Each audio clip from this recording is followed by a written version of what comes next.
सच्ची घटना सुनाऊं। राजस्थान से एक सेठ ने सुना कि हमारे मंदिर से संत जा रहे हैं जगन्नाथ जी। तो सेठ जी ने सस्ते समय पे 100 रुपया दिया उसको, ए जगन्नाथ जी को चढ़ा देना मेरा 100 रुपया। 100 रुपया बहुत होता था तब। तो 100 रुपया निकाल दिया, जगन्नाथ जी की गोलक में डालना। ठीक है सेठ जी। अब रास्ते में भूखा प्यासे संत पैदल जा रहे थे, भूखे प्यासे संत मिलने लगे। क्या करूं, कैसे इनकी मदद करूं, मेरे पास तो कुछ है नहीं। तो फिर सोचा चलो सेठ जी का 100 रुपया है, पाप तो मुझे ही लगेगा ना, लग जाए पाप, लेकिन कम से कम किसी का पेट तो भर जाएगा। मुझे जो दोष लगेगा नरक मिलेगा देखी जाएगी, पर किसी की भूख प्यास मुझसे नहीं देखी जा रही। तो जो कोई रास्ते में भूखा प्यासा मिलता, बाजार से 2 रोटी खरीद करके उनको खिला देता, किसी को पानी पिला देता, किसी को शरबत पिला देता। जगन्नाथ पहुंचते पहुंचते 2 रुपए बचे उस 100 में से। और जगन्नाथ जी के आगे हाथ जोड़ करके वो खड़ा हुआ और रो करके कहा, प्रभु बेईमानी की है मैंने, सेठ जी ने 100 दिया था, मैं 2 ही ला पाया, बाकी मैंने खर्च दिए और 2 रुपए चढ़ा दिए। वापिस आए, प्रसाद दिया सेठ को, वो मेरा 100 रुपया चढ़ा दिया? बोले हाँ चढ़ा दिया। बड़ा खुश हुआ, जगन्नाथ जी को बड़ा याद किया, मैं तो नहीं आ पाया पर आप कितने दयालु हैं, मेरा 100 रुपया आपने स्वीकार कर लिया। अब बड़े लोगों को आदत होती है ना बार बार 100 रुपया बोलने की। मेरा 100 रुपया आपने स्वीकार कर लिया। ऐसे वो जगन्नाथ जी का धन्यवाद करते करते सो गया। तो जगन्नाथ जी स्वप्न में आ गए। स्वप्न में आ गए तो सेठ ने फिर ठाकुर जी के मुंह से सुनना चाहा, ओ महाराज आपको 100 रुपया भेजा था, मिल गया? तो कहा सेठ जी 100 तो नहीं 98 मिले हैं मुझे।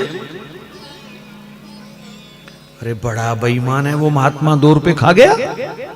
मेरे को तो कह रहा था मैं 100 रुपया चढ़ाया।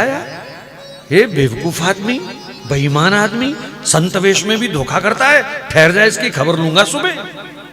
सुबह उठते ही उसने नौकर भेजा और महात्मा को बुला लिया। ए बेईमान कहीं के, तेरे को 100 रुपया दिया था, शर्म नहीं आई तुझे? 2 रुपए बेईमानी कर गया तू। मुझे स्वयं जगन्नाथ जी ने बताया कि तूने 98 रुपए चढ़ाए हैं, कहां है 2 रुपए?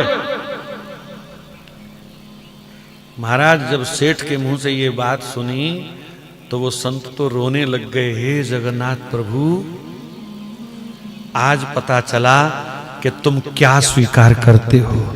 जो 98 रुपए मैंने भूखे लोगों को खिलाए आपने वो स्वीकार किए, और डायरेक्ट नगद जो मैंने 2 आपको चढ़ाए वो आपने स्वीकार नहीं किए। आज कौन चलेगा इस पद्धति पर? मैंने वृंदावन के बड़े बड़े मंदिरों में देखा। हमारे एक दिन में गया बिहारी जी के, एक सेठ अपने थैले से गड्डियां निकाल निकाल के डाल रहा था। मैंने कहा बहुत अच्छा, ठाकुर जी ने दिया, इसका पैसा कहीं भी चढ़ाए। लेकिन दुख तब लगता है जब हजारों हजारों गैया वृंदावन में भी कूड़ा करकट खाती हुई दिखाई देती हैं। तब लगता है कि वहां गोलक में गड्डियां डालने का फायदा है कि यहां गौओं को खिलाने से फायदा है। कौन सा बढ़िया पुण्य है, कौन सा बढ़िया दान है?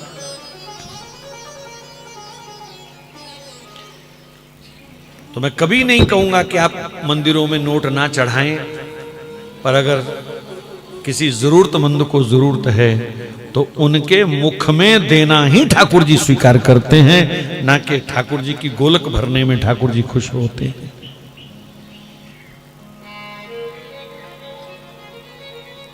और वर्तमान समय में जरूरत है, जितने भी सरकारी नियंत्रण के मंदिर हैं जिनका चढ़ावा सरकार खाती है, वहां फुट्टी कौड़ी मत चढ़ाया करो हिंदुओं। आपको कसम दे के कह रहा हूं, तिरुपति बालाजी में करोड़ों रुपए चढ़ते थे, आज भी चढ़ रहे हैं। नई सरकार ने थोड़ा सा परिवर्तन किया है जरूर, लेकिन पिछली सरकारों का यह हाल रहा कि 100 में से केवल 8 रुपए मंदिर पर खर्च होते हैं और बाकी सारे के सारे पैसे मदरसे और चर्च पर खर्च होते हैं, जहां जिहादी तैयार होते हैं, हिंदू धर्म के दुश्मन तैयार होते हैं। ये हालत है। अभी 4-5 दिन पहले कर्नाटक के मंदिरों के चढ़ावे की आपने अगर रिपोर्ट पढ़ी हो, सुनी हो, टीवी पे आई है खबर, 450 करोड़ का चढ़ावा आया, जिसमें से 335 करोड़ केवल मदरसों को और चर्च को डोनेट किया गया। हिंदुओं का पैसा मदरसों को दिया जा रहा है, और उन मदरसों को जहां राष्ट्र विरोधी, हिंदू विरोधी तत्व तैयार होते हैं, पत्थरबाज तैयार होते हैं, सिर काटने वाले तरीके सिखाए जाते हैं जहां हिंदुओं के, वहां मंदिरों का चढ़ावा दे। मतलब अपनी कब्र हम खुद खोद रहे हैं, अपनी चिता हम स्वयं तैयार कर रहे हैं।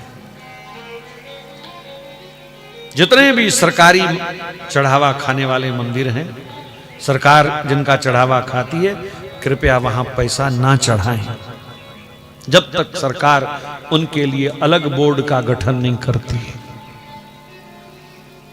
कम से कम हिंदुओं का पैसा तो हिंदुओं पर लगना चाहिए कि नहीं लगना चाहिए। अल्पसंख्यक आयोग अलग से उनको डोनेट करता है, कई खरब रुपए देता है साल के, मंदिरों का चढ़ावा वो खा रहे हैं, और फिर खा के भी देश के हक में रहें तो कोई दिक्कत नहीं, फिर भी वो देश के विरोध में हैं, सनातन के विरोध में हैं। हनुमान चालीसा पढ़ो तो वो पत्थर फेंकते हैं, रामायण पढ़ो तो वो हमारे ऊपर पत्थर मारते हैं, शोभा यात्रा निकालो तो पत्थर खाओ साथ में, और पलते भी हमारे पैसे से।